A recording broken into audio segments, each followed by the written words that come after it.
সে হাসিনা কি বারে না, সে আরটা চিরকাল থাকে না। ক্ষমতায় কেউ কাটি করবে না বারবার এখানে, পাইছেন কি আপনারা?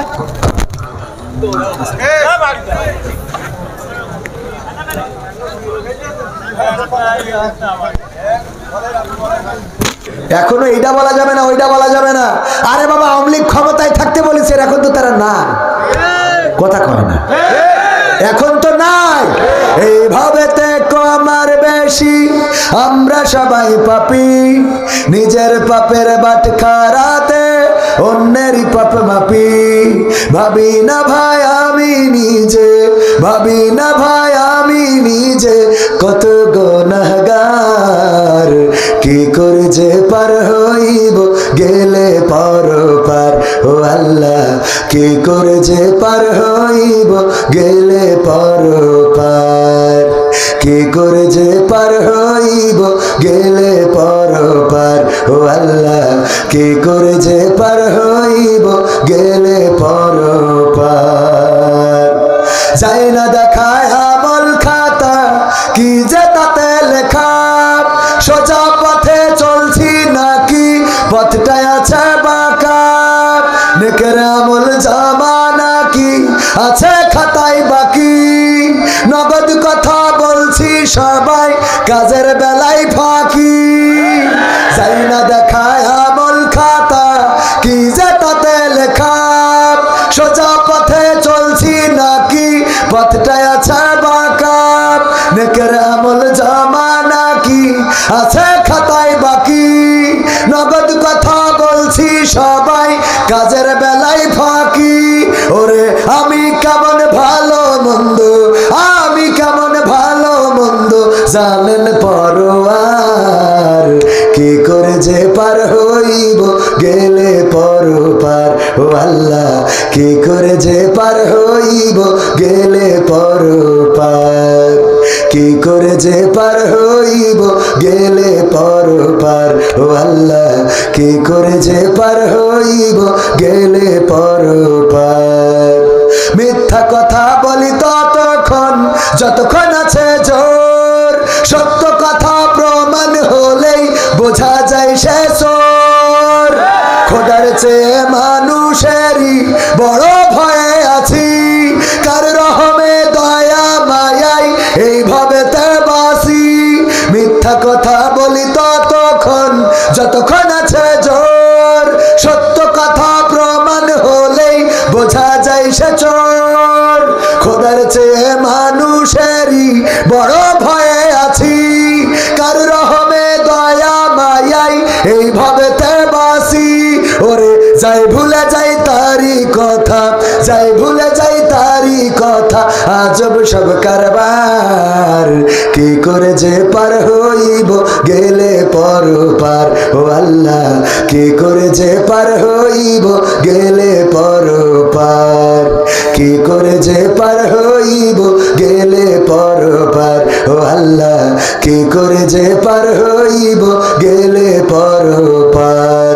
এইভাবে কমার বেশি আমরা সবাই পাপি, নিজের পাপের বাটখারাতে অন্যেরই পাপ মাপি। ভাবি না ভাই আমি নিজে, ভাবি না ভাই আমি নিজে কত গুনাহগার, কি করে যে পার হইব গেলে পরপার। ও আল্লাহ, কি করে যে পার হইব গেলে পরপার।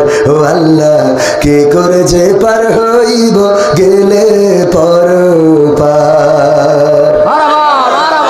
মারহাবা, একটু জোরে কি বলা যাবে? কথা যা বললাম, কথায় কি কোনো ভুল আছে? এইভাবে কমার বেশি আমরা সবাই পাপি। আমি কিছুক্ষণ আগে আলোচনায় বলে আসলাম, প্রায়ই বলি আমার গোনার খবর যদি আমার মা জেনে যেত, আমার মা ভাত রান্না করে খাওয়াতো না, বলতো এমন কোলাম্বার সন্তান, তোরে আমি ভাত খাওয়াইতে চাই না। যদি আব্বা জেনে যেত, বলতো তুই বের হয়ে যা, তোর মতো সন্তানকে জন্ম দিয়ে বড় অন্যায় করেছি, এমন নাতি সন্তান আমি তো দেখতে চাই না। যদি যদি আমার সন্তান জেনে যেত, আমাকে আব্বা বলে ডাকতো না, বলতো বাবা তুমি এত খারাপ, তোমার মতো খারাপ বাবা কল্পনাও করি নাই। যদি স্ত্রী জেনে যেত আমার সাথে এই শীতে একই কম্বলের তলে রাত কাটাতো না। আছে না নাই?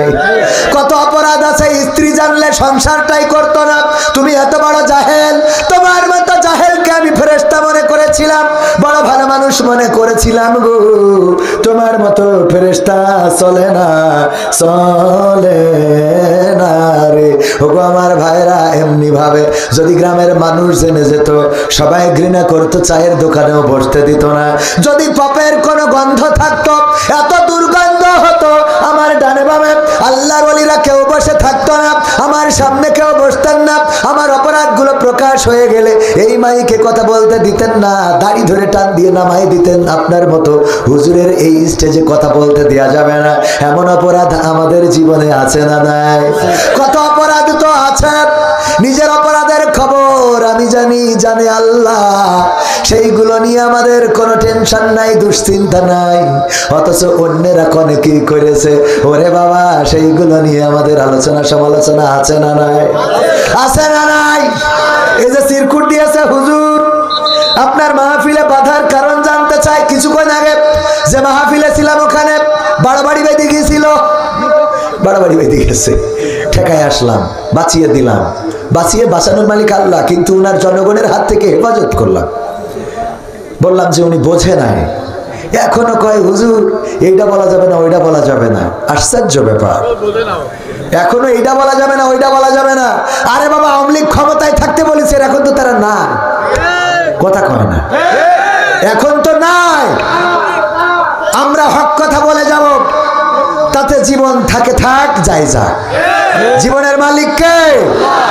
ওখানে যখন সত্য কথাগুলো তুলে ধরেছি, আমার বাংলাদেশের সূর্য সন্তান, এই বাংলাদেশের আলেম ওলামা, এই বাংলাদেশের তাওহীদি জনতার হৃদয়ের স্পন্দন গোলাম আজম রাহিমাহুল্লাহ, মতিউর রহমান নিজামী রাহিমাহুল্লাহ, আলী আহসান মোহাম্মদ মুজাহিদ, আকাদের মোল্লা, কামারুজ্জামান, আল্লামা দেলোয়ার হুসাইন সাইদিকে ফাঁসির কাস্টে ঝুলিয়ে স্বৈরাচার সরকার মনে করেছিল বাংলাদেশ থেকে ইসলামকে মিটিয়ে দেবে, ইসলামকে নির্বাপিত করে দেবে। আল্লাহর সিদ্ধান্ত হলো ডাক্তার শফিকুর রহমান মাওলানাও নয়, মুফতিও নয়, তারে দিয়ে ইসলামকে উজ্জীবিত করবে। বলেন ঠিক কিনা? এই কথা বললাম, খেপে গেলেন। কেন খেপলেন বুঝে দেখেন, মিলাই দেখেন, সত্য বলছি না মিথ্যা বলছি। আপনারা তো 41 সালের আগে ছাড়বেনই না, তো 31 সালও তো থাকলেন না, চলে গেলেন কেন? এই দেশ তো আপনাদের, এই দেশ কাদের? আপনাদের। আপনারাই তো স্বাধীনতা এনেছেন, আপনারাই তো স্বাধীনতার দাবিদার। স্বাধীনতার স্থপতি বঙ্গবন্ধু শেখ মুজিবুর রহমান একদম সংসার ধরে সংসার গুছাই চলে গেলেন কেন? দুই একজন থাকেন, আমরা একটু সান্ত্বনা পাই। আমার ভাইজান অনেক দারুণ আলোচনা করেছেন। আমি তো ভূমিকা ছাড়ার সময় অল্প, আমার কাজ হলো খালি ডাইরেক্ট ধরে স্টার্ট করি। ধুলিয়ানি নুরানি কিন্ডার গার্ডেন ও হাফিজিয়া মাদ্রাসার উদ্যোগে এবং সকল কারবালাবাসীর রুহের মাগফিরাত কামনায় তৃতীয় বার্ষিক তাফসীরুল কোরআন মাহফিলের শ্রদ্ধাভাজন সভাপতি জনাব হানিফ আলী বিশ্বাস, পরিচালনায় আছেন আমার উস্তাদ, নাটক শিখাতেন আমাদের ডাক্তার ইকবাল সাহেব, শ্রদ্ধাভাজন, অনেক সম্মান করি। আল্লাহ তার হায়াতে তাইয়্যিবা নসিব করে দিন, বলেন আমিন। এছাড়া আলোচনা করেছেন হযরত মাওলানা ইনামুল হক ফয়েজি সাহেব, আলোচনা করছিলেন আমাদের প্রিয় ভাই মুফাসসিরে কোরআন, সুমিষ্ট ভাষী বক্তা হযরত মাওলানা হাফিজুর রহমান মিলন সাহেব, সদস্য মুফাসসির পরিষদ চুয়াডাঙ্গা, অত্যন্ত প্রাণপ্রিয় কলিজার মানুষ। আজকে এখানে আসার পিছনে যার হাত রয়েছে, আমার পাশে বসা আমাদের মুহতারাম হাফেজ কারি মাওলানা সাইফুল ইসলাম সাহেব, আমার শ্রদ্ধাভাজন দায়িত্বশীল। উনি বলছিলেন ধুলিয়ানি একটা প্রোগ্রাম, আমি এলাকার প্রোগ্রামগুলো একটু এড়িয়ে চলার চেষ্টা করি, যা বলি বাইরে যেয়ে বলি। খেলা হবে, পালাবো না, এগুলো বাইরে যেয়ে বলি, এলাকায় বলি না। চাই যে এলাকায় ভালো থাকি। হ্যাঁ, খেয়াল করেন কিনা, এলাকার প্রোগ্রামগুলোতে খুব বেশি আমার আনাগোনা নাই। কয়েকটা কারণ আছে, তার মধ্যে অন্যতম একটা কারণ হলো যে এই সময় আমাদের সেই একজন বলেছিল যে ডাক্তারের বলতেছে কম্পাউন্ডার বলছে আমাকে তো সব সিজার করতে হবে, কারণ আমাকে তো ইনকামের সময়। বোঝেননি? নর্মাল হলেও তার সিজার করতে হবে। বলতেছে ইনকামের সময় ভাই তো অবশ্যই গরুর ডাক্তার। হ্যাঁ গরু না, তাহলে কে ডাক্তার? মানুষের ও মানুষেরও করেন। আল্লাহ কবুল করুন, বলেন আমিন। আমি দোয়া করতে বোঝেন এলাকায় রুগী বেরিয়ে যাই, আল্লাহ কবুল করুন, করবেন না? হ্যাঁ, তো যাই হোক ভাইজান আমার ডাক্তার মানুষ। তো আমার একটা ভিডিওতে আছে কম্পাউন্ডার বলতেছে যে স্যার সব সিজার করতে হবে, কারণ এখন আমাদের ইনকামের সময়। তো এখন মাহফিলের সময় আসলে বক্তাদের ইনকামের সময়। তো এই সময় যদি এলাকার লোক নেয়, অন্য জায়গায় আমাদের যা দেয় তার ধারের কাছেও যাইতে পারবেন না। তো এই জন্যই আমরা কই কি ভাই আপনারা মিলাদ টিলাদ যাই হয় নিজেরা পড়েন, পরে আমরা বর্ষাকালে দেখবেন, ঠিক আছে না? বর্ষাকালে যত লাগে কুপাকুপি জনই ডাক দেবেন। তো আজকের মাহফিল ছিল এলাকায় ওই যে নারায়ণগালি দত্তপাড়া। তো ওখান থেকে আমার সাইফুল ভাই মুখতারাম, আমার ভালোবাসার মানুষ শ্রোতা ভাজন উস্তাদ এবং আমার দায়িত্বশীল, সরাসরি দায়িত্বশীল, উনি আমাকে বললেন কবির ভাই ধুলিয়ানি, আমার মামা একটু বলছিলেন যদি যাইতেন। বললাম দেন, বলেছেন যাবো ইনশাআল্লাহ, দেরি হইলেও যাবো, আল্লাহ নিয়ে এসেছেন আলহামদুলিল্লাহ, বলবেন না? আল্লাহ শুক্রিয়া যে আমার আব্বার অঞ্চল, আমার আব্বা এসব অঞ্চলে প্রতিটা গ্রামে অলিতে গলিতে ঘুরেছে, ঠিক কিনা? আজকে 22টা বছর হয়ে গেল ওই মানুষটা এখন কোনো স্টেজে কথা বলেন না। আপনারা চেনেন, অনেকেই চেনেন না, সবাই তো চেনার কথা। এবং এখানে এই গ্রামগুলোতেই আমার আব্বা একটা টেবিল একটা চেয়ার লাগিয়ে একটা মাইক দিয়ে দিলে ওয়াজ করতো, ঠিক কিনা? সেই সময় ওয়াজগুলোই তাসির ছিল। ওখান এখন মাহফিলে কণ্ঠ বাজে, কত বক্তার সুর আসে, কিন্তু আব্বার সুরটা আর শোনা যায় না, আর কোনোদিন শোনা যাবেও না। হয়তো উনি বেঁচে থাকলে আনন্দ পাইতেন যে যে জায়গাটা আব্বা বলতেন যে আমি যে ময়দানটা করে যাচ্ছি এই ময়দানে কবির খালি বলবে আমি মাস্টার আব্দুল সামাদের সন্তান, কিন্তু উনি সেই পর্যন্ত থাকতে পারেননি। আমি এতদূর আসার পিছনে আমি মনে করি আমার আব্বার দোয়াটাই কবুল হয়েছে আল্লাহর কাছে। আমার মাও তাহাজ্জুদ পড়ে দোয়া করেন আমার জন্য, কিন্তু আমার মন বলে আমার আব্বা যখন হয়তো মৃত্যুর সময় ছটফট করছিলেন, রক্তাক্ত দেহ মোবারকটা লাশ হয়ে যাওয়াটা নিয়েছি, ওই সময় হয়তো বলেছিলেন আল্লাহ যে মাঠটা আমি আবাদ করতাম ওই মাঠে তুমি আমার সন্তানকে এনে দিও। হয়তো সেই দোয়ার বরকত। কত সমালোচনা, কত মানুষের গীবত, কত মানুষের আলোচনা শুনতে হয়, নাটক করে, হাসি তামাশা করে, উপহাস করে, ইত্যাদি ইত্যাদি, যে যেভাবেই বলে। তারপরেও আল্লাহ এই চেয়ারে বসিয়েছেন। গোটা বাংলাদেশের এমন কোনো জেলা নাই, এমনকি দেশের গণ্ডির বাইরেও 6টা রাষ্ট্রে আল্লাহ রাব্বুল আলামিন ওয়াজ করার তৌফিক দান করেছেন, আলহামদুলিল্লাহ। এটা আমার বাবার দোয়া, এটা আমি মনে করি আপনাদের দোয়া, আপনাদের ভালোবাসা। সুতরাং কোরআনের পথে থাকলে ইজ্জত বাড়িয়ে দেন কে? ইজ্জত বাড়িয়ে দিবেন আল্লাহ। বাইরে যে কথা বলি, আমার শায়েখ আহমদুল্লাহ মুহতারাম হাফিজাহুল্লাহ উনি আমার ব্যাপারে কমেন্ট করেছেন যে কবির বিন সামাদ একটা জীবন্ত প্রতিভার নাম, এই মানুষটাকে গুরুত্ব দেওয়া দরকার, এই মানুষটাকে এগিয়ে নেওয়া দরকার, এই মানুষটা পরিশ্রমী। আমি তাকে যা ভেবেছিলাম সে সেরকম না, বরং বড্ড ভালো লাগে এই মানুষটা অনেক কষ্ট করে এই পর্যন্ত এসেছে। আল্লামা মামুনুল হক সাহেব আমাকে নিয়ে মন্তব্য করেছেন যে আমি অবাক হয়েছি এই একটা ছেলে কি করে এত বড় একটা মাহফিলের আঞ্জাম দিল, এই মানুষটাকে কদর করা দরকার, এই মানুষটাকে এগিয়ে নেওয়া দরকার। অথচ দেখি আমাদের ভাইয়েরা অনেকেই আমাকে নিয়ে ভালোই চুলকায়। আমি বলি যারা চুলকায় তাদের জন্য দোয়া, যারা চুলকায় না তাদের জন্য দোয়া, যারা আমাদের জন্য আমাদের খারাপ চাই তাদের জন্য ডবল দোয়া, যারা ভালো চাই তাদের জন্য সিঙ্গেল দোয়া, ঠিক না ভাই? ঠিক। আমাদের প্রতিষ্ঠান করেছি ঠিকানা তানজিমুল কোরআন ক্যাডেট মাদ্রাসা, জানেন মনে হয়, আপনারা জানেন কি না? এই প্রতিষ্ঠানে আমাদের প্রথম টার্গেট ছিল 50 জন ছাত্র, পরবর্তী টার্গেট ছিল 100 জন, এরপরে টার্গেট করলাম 120 জন। আজকে কমপ্লিট হয়ে গেল 120 জন, এখনো তো ভর্তির সময় সব বাকি, পুরো জানুয়ারি ধরে ভর্তি হবে। না পেরে আমি বললাম শ্রেণীকক্ষ বাড়ান, কারণ যেভাবে ভর্তি হচ্ছে তাতে আমাদের আরো বাড়বে। কারণ কি? কারণ হলো আমাদের বাইরে কিছু প্রতিষ্ঠান আছে, তারা বলে বেড়াচ্ছে যে ওই প্রতিষ্ঠানে দেখছেন লাভ নাই, ওখান থেকে পরে কিন্তু এখানে আনতে হবে, আর ওখানে যা পড়াবে আমরাও তাই চালু করতেছি। মানে আমরা বলার আগে ওরা আমাদের প্রতিষ্ঠানে প্রচার করে দিয়েছে। তাহলে ওদের আরো উল্টো টাকা দেওয়ার দরকার না?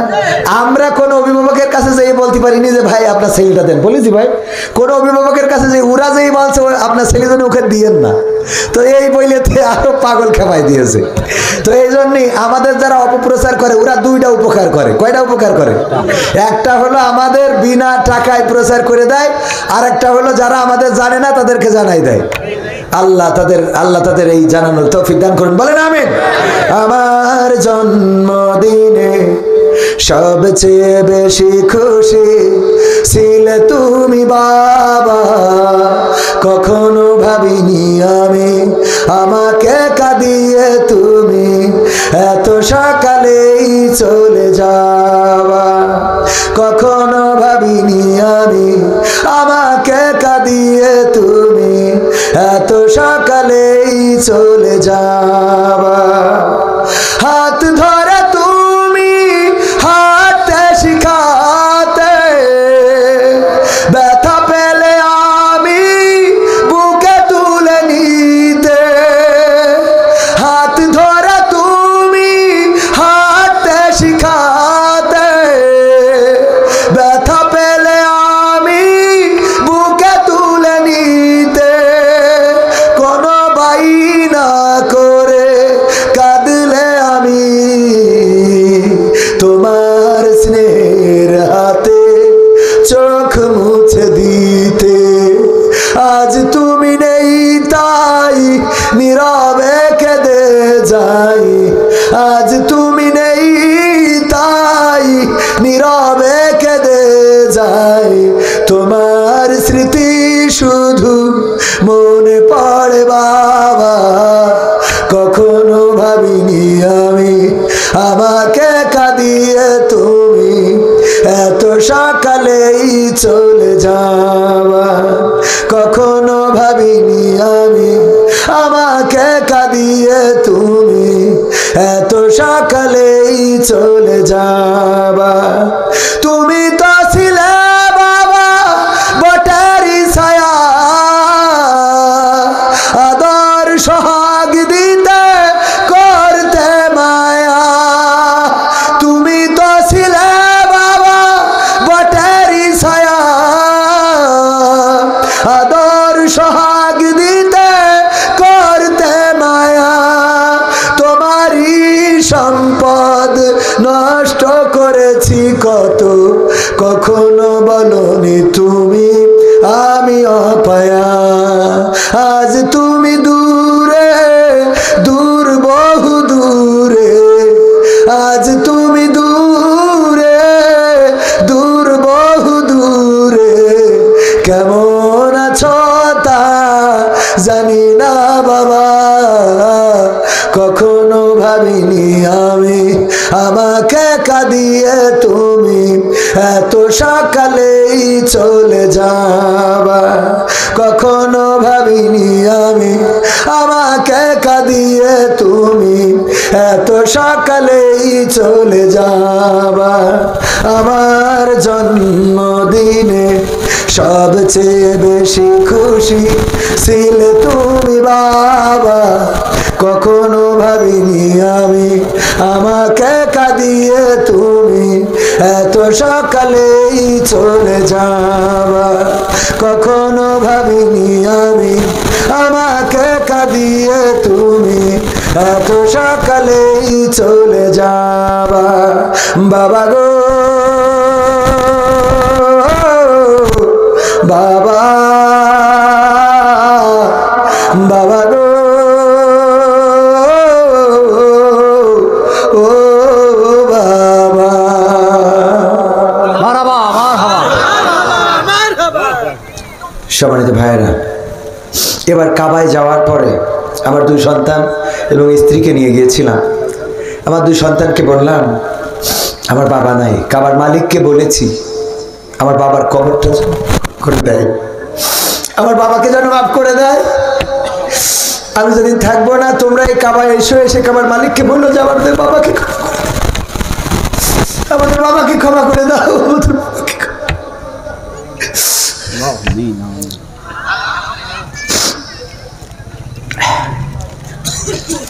আমরা এমন সন্তান রেখে যেতে হবে যে সন্তান আমাদের নাজাতের ওসিলা হবে। রাজি আছেন আপনারা? ইনশাআল্লাহ। যে সন্তান গাঁজা খায়, যে সন্তান বিড়ি খায়, যে সন্তান অন্যায় পথে চলে, যে সন্তান নামাজের সাথে সম্পর্ক নাই, কোরআনের সাথে সম্পর্ক নাই, সে আপনি যত বড় নামাজি হন, রোজাদার হন, পরেজগার হন, আপনার জাহান্নামে যাওয়ার কারণ। আপনি কি সেটা চান? সেটা চাইবেন?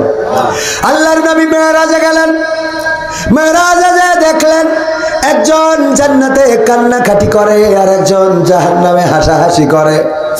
আল্লাহ রাসূল বললেন, ওগো জিবরাইল, এই লোকটা জান্নাতে কেন হাসে, জান্নাতে কেন কাঁদে, আর জাহান্নামে ওই লোকটা কেন হাসে? জিবরাইল আলাইহিস সালাম বললেন, আল্লাহর নবী, এই দুইজনেরই পৃথিবীতে একজন করে সন্তান ছিল। ওই আল্লাহওয়ালা লোকটা যে জান্নাতে আল্লাহওয়ালা মানুষ, সে তার সন্তানকে দুনিয়ার স্বার্থ উদ্ধারের জন্য সন্তানকে দিয়েছিল চোরের দলে, দিয়েছিল দুনিয়াবি মানুষের দলে, সন্তানকে পাঠিয়েছিল চোরের কাছে যে চুরি বিদ্যা শিক্ষা দাও, কেমন করে দুনিয়ায় চুরি করা যায়, অর্থ সম্পদ আত্মসাৎ করা যায়। আর চোর তার সন্তানকে দিয়েছিল আল্লাহওয়ালা ব্যক্তির কাছে যে আমি তো চোর, আমার জীবনে কেমন নাই, ভালো কাজ নাই, আমার সন্তানটারে আলেম বানিয়ে দাও, আল্লাহওয়ালা বানিয়ে দাও, যেন আমার মৃত্যুর পরে আমার সন্তান আমার দোয়া করতে পারে, আমার কবরের কাছে দাঁড়াতে পারে। ও আল্লাহর নবী, ওই আলেমের সন্তান, ওই আল্লাহওয়ালার সন্তান পরবর্তীতে চোর হয়েছে, জাহেল হয়েছে, নাফরমান হয়েছে। আর সে যখন গুনাহ করে, ওই গুনার একটা অংশ আমল নামায় আসে তার পিতার সদকায়ে জারিয়া হিসাবে। আমল নামায় আসতে আসতে বাবার করে যাওয়া নেক আমলগুলো আর কিছুদিন পরে নেক আমল হালকা হয়ে যাবে, গুনার খাতাটা ভারী হয়ে যাবে, আর তার জন্য এই লোকটাকে জান্নাত থেকে বের করে জাহান্নামে দেওয়া হবে। অপরদিকে এই লোকটা জাহান্নামে, তার সন্তান আল্লাহওয়ালা হওয়ার কারণে, কোরআনের খাদেম হওয়ার কারণে, পরহেজগার হওয়ার কারণে ওই ছেলেটা যত ইবাদত বান্দেগি করে, সেই ইবাদতের একটা অংশ এই পিতার আমলনামায় জমা হয়। প্রতিদিন সাদকায়ে জারিয়া হিসাবে জমা হতে হতে ওই জাহান্নামী লোকটার গুনার খাতাটা হালকা হয়ে যাচ্ছে, সওয়াবের খাতাটা ভারী হয়ে যাচ্ছে, আর কিছুদিন পরে গুনার খাতা হালকা হয়ে যাবে, সওয়াবের খাতা ভারী হয়ে যাবে। তার জন্য এই লোকটাকে জাহান্নাম থেকে বের করে জান্নাতে দেওয়া হবে। আর এই জন্য ও আল্লাহর রাসূল, জান্নাতে ওই লোকটি কাঁদে আর জাহান্নামে এই লোকটি হাসে। বলেন সুবহানাল্লাহ।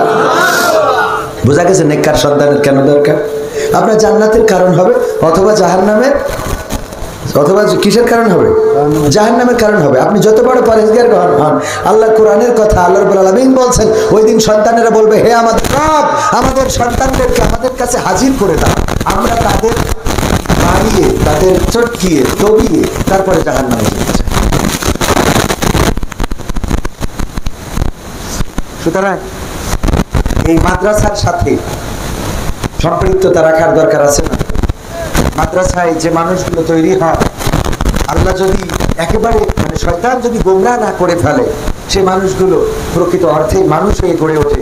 বেশি পড়ি নাই, দিন কলম পড়ার কারণে আপনাদের সামনে কথা বলার তৌফিক দিয়েছেন কে? তৌফিক দিয়েছেন কে? সুতরাং এখানে যে মাদ্রাসাটা হয়েছে, দুলিয়ানি নুরানি কিন্ডারগার্টেন ও হাফিজিয়া মাদ্রাসা, এই মাদ্রাসার সাথে সম্পর্ক রাখার দরকার আছে না নাই? সম্পর্ক রাখতে হয় দুই ভাবে। কয় ভাবে? বিআমওয়ালিকুম ওয়া আনফুসিকুম, কি দিয়ে? মাল দিয়ে এবং চাল দিয়ে। আপনি যদি দল করেন, সেই দলে টাকা দেওয়া লাগে না লাগে না? আবার মিছিলেও যাওয়া লাগে না লাগে না? সুতরাং আমরা জানও দেবো, মালও দেবো। রাজি আছি না নাই? কারা কারা রাজি? দুটি হাত দেখতে চাই। নারায়ে তাকবীর, লিল্লাহি তাকবীর। আল কোরআনের আলোক, আল হাদিসের আলোক, আমার নেতা তোমার নেতা। নারায়ে তাকবীর। বাম হাত নামান, ডান হাত রাখে। আমার ক্যামেরা পাচ্ছে, ডান হাত রাখে। ডান হাত খাইতে গেছে মনে হয়। আমি ব্যক্তিগতভাবে 500 টাকা দিয়ে, আমি না দিয়ে শুরু করি না, কারণ আল্লাহ বলেছেন, ইয়া আইয়ুহাল্লাযীনা আমানু লিমা তাকুলুনা মা লা তাফআলুন। হ্যাঁ, এটা আমার পক্ষ থেকে তো, আমার পক্ষ থেকে 500 টাকা দিয়ে শুরু করলাম। ডান হাত যারা উঁচু করেছেন, মুঠ করেন, উঁচু করে মুঠ করেন, উঁচু করে এই মুঠটা নিজের পকেটের মধ্যে ঢুকান, যদি না থাকে পকেটে, পাশেরটাই ঢুকান। 50,000 পকড় ঢুকায় যে যা পারেন। আমার ছাত্ররা যাচ্ছে, বাচ্চারা মাহরুম করবেন না। মাদ্রাসা আল্লাহর নবীর ঘর, আল্লাহর রাসূলের ঘর। আপনারা দেখেন আমার কালেকশন পিছু ছাড়লো না। ওখানে বিশেষ বক্তা তাও কালেকশন করতে হলো, এখানে প্রধান বক্তা তাও কালেকশন। কি যে জ্বালায় পড়েছি আমি, এটা যে কবে ছাড়াতে পারবো মনে হয় আর একটু বড় না হলে ছাড়াবে না। আমি ব্যক্তিগতভাবে 500 টাকা দিলাম, আল্লাহ কবুল করে, আমার স্ত্রীর হায়াত বাড়াই দাও, আমার যা হয় হোক। নারায়ে তাকবীর। একটা বললাম, একটা অনুরোধ রাখবো ইনশাআল্লাহ। আমিহীন পৃথিবী এমনই রবে, শুধু আমাকে ছেড়ে চলে যেতে হবে। ঠিক না ঠিক? আমিহীন পৃথিবী এমনই রবে, শুধু আমাকে ছেড়ে চলে যেতে হবে। থাকবে স্বজনেরা, কাঁদবে আপনেরা, থাকবে স্বজনেরা, কাঁদবে আপনেরা, দুটো দিন পরে আবার ভুলে যাবে, ভুলে যাবে। আমিহীন পৃথিবী এমনই রবে, শুধু আমাকে ছেড়ে চলে যেতে হবে। কতজন এলো গেল, কেউ থাকে না, কে কবে যাই চলে খোঁজ রাখে না। কতজন এলো গেল, কেউ থাকে না, কে কবে যাই চলে খোঁজ রাখে না। তাই আর ভাবি না আগের মতন, তাই আর ভাবি না আগের মতন। কে কি বলেছে কবে, কে কি বলেছে কবে। আমিহীন পৃথিবী এমনই রবে, শুধু আমাকে ছেড়ে চলে যেতে হবে। ঘরালি ভুলে যাবে ঘরেরও কথা, সাজাবে নতুন সংসার। সন্তান ভুলে যাবে কিছুকাল পরে, কে ছিল বাবা যে তার। মিছে এই দুনিয়ায় মিছে সব কাজ, সত্য জীবনে এই নামবে যে সাজ। মিছে এই দুনিয়ায় মিছে সব কাজ, সত্য জীবনে এই নামবে যে সাজ। তাই আর ভাবি না আগের মতন, তাই আর ভাবি না আগের মতন। কে কি বলেছে কবে, কে কি বলেছে কবে। আমিহীন পৃথিবী তুমিহীন পৃথিবী এমনই রবে, শুধু তোমাকে ছেড়ে চলে যেতে হবে। ঠিক না বেঠে? ও আমার ভাইরা, ওই সূর্যটা প্রতিদিন পূর্ব দিগন্তে উদয় হবে, আবার পশ্চিম দিগন্তে অস্তমিত চলে যাবে। চন্দ্রটাও প্রতি রাতে উদয় হবে, পূর্ণিমা রাতে আলো ছড়াবে। ওগো আমার ভাইয়েরা, বাগানে পাখির কলকা করিতে মুখরিত হবে। ফজরের সময় মসজিদে মুয়াজ্জিন আজান দিবে, সবাই যার যার মতো কর্মব্যস্ত হয়ে পড়বে। ধুলিয়ানির বাজার, সুটিপুরের বাজার, চৌগাছার বাজার, জিকরগাছার বাজার সব জমে উঠবে। শুধুমাত্র আপনার যেদিন দিন ফুরাবে ওই দিন পড়ে থাকবেন, ওই দিন নীরবে নিভৃতে পড়ে থাকবেন কোন দোকানের কাফনের কাপড় আপনার জন্য তৈরি হয়ে আছেন। চিন্তা কি করেছেন কখনো? কোন দোকানের কাফনের কাপড় আপনার জন্য তৈরি? কোন মসজিদের খাটিয়াটা আপনার জন্য তৈরি? কোন ঝাড়ের বাস আপনার জীবনের শেষ সাথী হবে? কোন গোরস্থানের মাটি আপনার শেষ ঘর হবে? কোনদিন কি কল্পনা করেছেন? চিন্তা কি করেছেন কখনো? আমি বলি মসজিদে যাবেন, খাটিয়ার কাছে প্রশ্ন করবেন, ওগো খাটিয়া তুমি তো কয়দিন আগে আমার বাবাকে নিয়ে গিয়েছিলে, তার কিছুদিন আগে আমার দাদাকে, তার কিছুদিন পরে আমার বন্ধুকে, তার কিছুদিন পরে আমার চাচাকে। ওগো খাটিয়া বলো দেখি এবার তুমি কার অপেক্ষায় আছো? আমার খাটিয়া যেন নীরবে জবাব দিয়ে দেয়, ওগো আল্লাহর বান্দা তৈরি হয়ে যাও, এবারের যাত্রাটা তোমার হয়ে যেতে পারি। ঠিক না বেঠে? আমি প্রথমেই পবিত্র কোরআনের 2 নম্বর সূরা, সূরা বাকারার 28 নম্বর আয়াত যদি ভুল না বলি তেলাওয়াত করেছি। কাইফা তাকফুরুনা বিল্লাহি ওয়া কুনতুম আমওয়াতান ফাআহইয়াকুম সুম্মা ইউমিতুকুম সুম্মা ইউহয়িকুম সুম্মা ইলাইহি তুরজাউন। আমার আল্লাহ বান্দাদের প্রতি আক্ষেপ নিয়ে বলছেন, ওগো ধুলিয়ানিবাসী শোনো, ওগো কাবিলপুরবাসী, ওগো আমার ছুটিপুর গঙ্গানন্দপুরবাসী শোনো, কোন জিনিস তোমাদেরকে তোমাদের মহান রবকে অস্বীকার করতে শিখালো? কোন জিনিস তোমাদের মহান রব থেকে ভুলিয়ে দিল? অথচ তোমরা ছিলে মৃত, তোমাদের কোনো জীবন ছিল না, তোমাদের কোনো আকার ছিল না, তোমাদের কোনো আকৃতি ছিল না, এই পৃথিবীর পরে তোমাদের কোনো অস্তিত্ব ছিল না। আমি আল্লাহ তোমাদের জীবন দিলাম, আবার একদিন আমি তোমাদের মৃত্যু ঘটাবো, আবার একদিন তোমাদের আবার পুনরুজ্জীবিত করব। বেলা শেষে ফিরে যাওয়া লাগবে কার কাছে? কার কাছে? আমরা ফিরবো কার কাছে? ইন্না লিল্লাহি ওয়া ইন্না ইলাইহি রাজিউন। আমরা বলি নিশ্চয় আমরা আল্লাহর তরফ থেকে এসেছি, আবার তার কাছেই ফিরে যাব। কিন্তু আমাদের নেত্রী বলে আমরা দাদার দেশ থেকে এসেছি, দাদার কাছে যাব। ঠিক না বে ঠিক? গেছে না যায় নাই? আমরা আল্লাহর কাছে সাহায্য চাই, ঠিক না বে ঠিক? আমরা বলি ইয়াকা না'বুদু ওয়া ইয়াকা নাস্তাঈন, আল্লাহ তোমার ইবাদত করি আর তোমার কাছে কি চাই? আর ওরা বলে দাদা তোমার কথাই দেশ সাহালাই রে। আবার যেদিন বিপদে পড়বো দাদা তোমার আঁচলের তলে নিবা, তোমার ধুতির তলে জায়গা দিবা দিবারে। ঠিক না বে ঠিক? যদি ঠিক না হয় তাইলে দাদার দেশে গেল কেন? আল্লাহ কি কেনে নেই? আছে না নাই? আল্লাহর পরে তো বিশ্বাস নেই, কয় মা দুর্গা এবার ঘোড়ায় চড়িয়ে এসেছে। তো মা দুর্গা যদি ঘোড়ায় চড়িয়ে আসে তাহলে দুর্গা এই দেশে বেশি না ওই দেশে? কথা কয় না। ক্ষমতায় কেউ স্থায়ী হয় না, হোক না সে হাসিনা কি বারে না, সে আরটা চিরকাল থাকে না। ক্ষমতায় কেউ কাটি করবে না বারবার এখানে। পাইছেন কি আপনারা?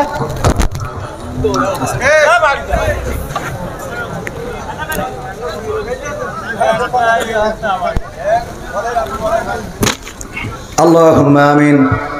ربنا ظلمنا أنفسنا وإن لم تغفر لنا وترحمنا لنكونن من الخاسرين. ربنا آتنا في الدنيا حسنة وفي الآخرة حسنة وقنا عذاب النار. হে আমাদের রব, এই রাতের অন্ধকার গভীর রাতে তোমার দরবারে দুখানি শূন্য হাত তুলেছি। আল্লাহ তোমার কাছে খাস করে ফরিয়াদ করি, আমরা যারা গুনাহগার আমাদের জীবনের গুনাহ খাতাগুলো মাফ করে দাও। ওগো আল্লাহ, জেনে গুনাহ করেছি না জেনে গুনাহ করেছি, শয়তানের ওয়াসওয়াসায় পড়ে গুনাহ করেছি। আল্লাহ জীবনে যত গুনাহ করেছি তুমি তোমার গফুর গফফার নামের ওসিলায় ক্ষমা করে দাও। আল্লাহ এই মাদ্রাসার মাহফিল, কোরআনের মাহফিল, এই মাহফিলে সন্ধ্যা থেকে এতক্ষণ পর্যন্ত যারা এসেছে, কথা বলেছে, কথা শুনেছে, আল্লাহ তুমি সকলকে তোমার শাহী দরবারে কবুল করে নাও। আল্লাহ তুমি দয়া করে সকলের মনের নেক মাকসাদ পুরা করে দাও।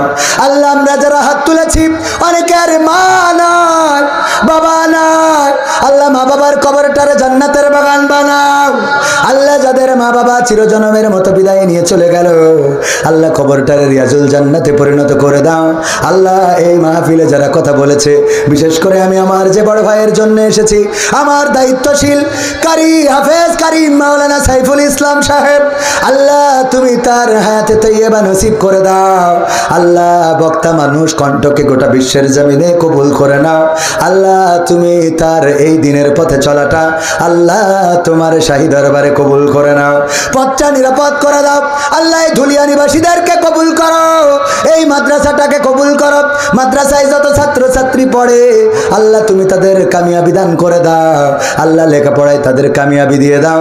ওগো আল্লাহ তোমার কাছে খাস করে ফরিয়াদ করি, যারা টাকা দিল, পয়সা দিল, অর্থ দিল, আল্লাহ তুমি দয়া করে সকলের দানগুলো কবুল করে নাও। ওগো আল্লাহ তুমি সকলের দানের ওসিলায় দুনিয়ার জীবনটা সহজ করে দাও। আল্লাহ যে ঋণগ্রস্ত আছে পরিশোধ করে দাও, অভাবগ্রস্তের অভাব দূর করে দাও, কন্যাদায়গ্রস্তের কন্যা বিবাহের ব্যবস্থা করে দাও। ওগো আল্লাহ তোমার কাছে খাস করে ফরিয়াদ করি, যার অভাব ঋণ আল্লাহ বিপদ মুসিবত আছে তুমি দয়া করে সব কিছু থেকে মুক্ত করে দাও।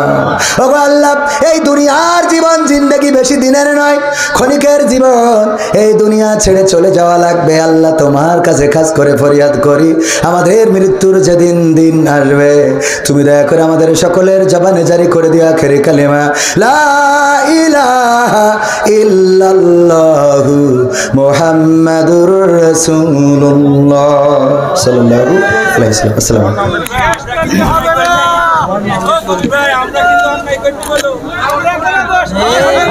আলাইকুম।